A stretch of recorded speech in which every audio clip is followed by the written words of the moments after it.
নাই শাক তুলে নিলাম, নাই গাছ ছিলাম, নাই তো ধরলোই না, মিষ্টি নাই, বেশি ধরে নাই খেয়ে এর আগে দুইটা নাই আটা খাইছিলাম, তারপরে কিন্তু নাই শাক হইতেছে, খালি নাই শাক হইতেছে, সবাই কিন্তু নাই শাক খালি তুলে নিয়ে গেতেছে। শহরের মধ্যে ঘাস কাটা যে মানুষগুলো আহে নাই শাক দেখে এরিলে কিন্তু সবাই তুলে না যায়, এত মানে বাড়ি থেকে গেলা দূরে তো এত নাই শাক হয়েছে সবাই তুলে না যায়, আমাকে কয়েও তুলে না যায়, কেউ কেউ না কয়েও তুলে না যায়। আজকে আমি কটা তুলে নিলাম, আজকে নাই শাক ভাজি করবো, দেখি কি বানাগে, পেঁয়াজ বেশি করে দিব, তারপরে হলো যে রসুন বেশি করে দিব, বেশি করে রসুন দেওয়া নাকি, বেশি করে রসুন দিয়ে তারপরে ভাজি করবো। আজকে দিনে কিন্তু বেশি কাম করি না, খালি কটা ভুট্টা নাই দিয়েছিলাম, এই তুই কাম ভুট্টা নাই দিয়ে জোরে করছি আর গরু বাছুর কটা দেখছি। আজকে দিনটা কিন্তু কাল্লা ভালাই গেল, মনে হয় কাম কম করলাম। কতদিন ধরে যে কি শুরু হয়েছে, খারাই বৃষ্টি নামে খারাই রোদ উঠে, আজকে কিন্তু রোদ উঠছে কম, মনে করেন যে বৃষ্টিও নামে নাই, রোদ কম উঠলে পরেও কিন্তু আছে, তাও যাই হোক ভুট্টা কিছু হইলে হুকছে, ভালো করে শাক গুলে ধুয়ে নিতে আসি, বেশি বালু থাকলে তো কিরকিরে না, কম করে বালু থাক 2-3 ধোয়া দিতে আসি। আর মনে করেন যে চাল কিন্তু আজকে 1.5 পোয়া, আমি কিন্তু খাবার 1.5 পোয়া চাইলে ভাত খাই না, মানে 1 পোয়া আর আধা পোয়ার ভাত মনে করেন যে ডন খায়, আর 1 পোয়া চাইলে মতো ভাত আমি খাই। বর্তমানে দিনে তাও কয়দিন ধরে বাইর থেকে ভাত পাড়া দেয়, এদিক থেকে কিন্তু বেঁচে গেছে, সকালে রাইতে আন্দাবাড়ি করা, এখন কিন্তু খালি রাইতে আন্দাবাড়ি করি, সকালে আন্দাবাড়ি করা না হলো নিয়ে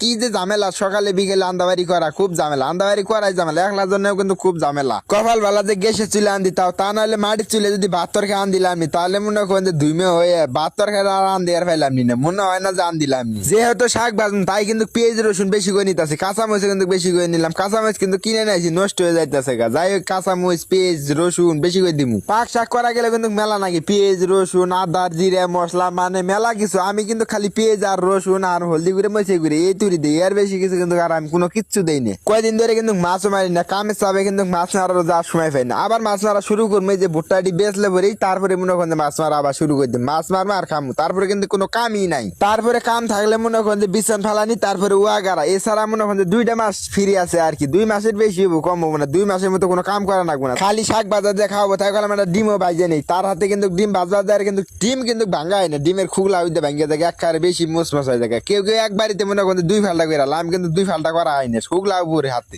ভাত হয়ে গেছে গা, পাইলে যা চতা হয়েছে, পাইলেটা নামে এর কিন্তু গান আবার মনে করেন আগে ডিম ভাজুন, তারপরে মনে করেন দেন তেল কিন্তু খাবার শেষ হয়ে গেছে, 13 দিনে মনে করেন দাদি সে তেল আবার খাই আলাইছি, তেল যেত তাড়াতাড়ি কি বেশি শেষ হয় কল্পনা করেও হারা যায় না। যাই হোক আজকে কিন্তু কাটা ডিম ভাজনা আর শাক ভাজনা, একটা ডিম ভাজাতে খাওয়া হইলে হয়ে যায়, কিন্তু তারপরে কিন্তু কাছে শাক ভাজা আছে, ডিম ভাজা শাক ভাজা এতেই খাওয়া হবো। আজকে মনে হয় ডিম ভাজাটা ভালো হয়, তার কারণ তেলটা তাতিছে, এই কারণে ডিম ভাজাটা সুন্দর হয়েছে। আজকে কিন্তু খাবার সাপ নাই গিয়ে সাপ মেরে আলাইছি, এই কারণে কিন্তু পাক শাক করে আরাম পাইতেছি, নইতে তো মনে করেন যে সাপ থাকলে ডোরে আন্দাবাড়ি করলাম নি না। আজকে এই যে আমি চোরের মধ্যে থাকতেছি, কোনো জিনিস দেখে ডরে নেই, যে হিয়াল তারপরে ভূত পেতুনি মানে কোনো কিছু মানুষ কোনো কিছু দেখে ডরে না, খালি ডরালে সাপ দেখি ডরায়, সাপ দেখেই বেশি ডরে, তারপরেও কিন্তু কেমন সাহস হয়ে গেছে গা, এখন সাপ দেখতে দেখতে এখন সাপ দেখেও কিন্তু ডরাই না। যাই হোক আজকে শাক বাজারটা যে কিভাবে কাম হারছে, আজকে নই পানি জড়ো হইতেছে, আবার মাঝখানে পানি আবার জড়ো হয়ে গেলে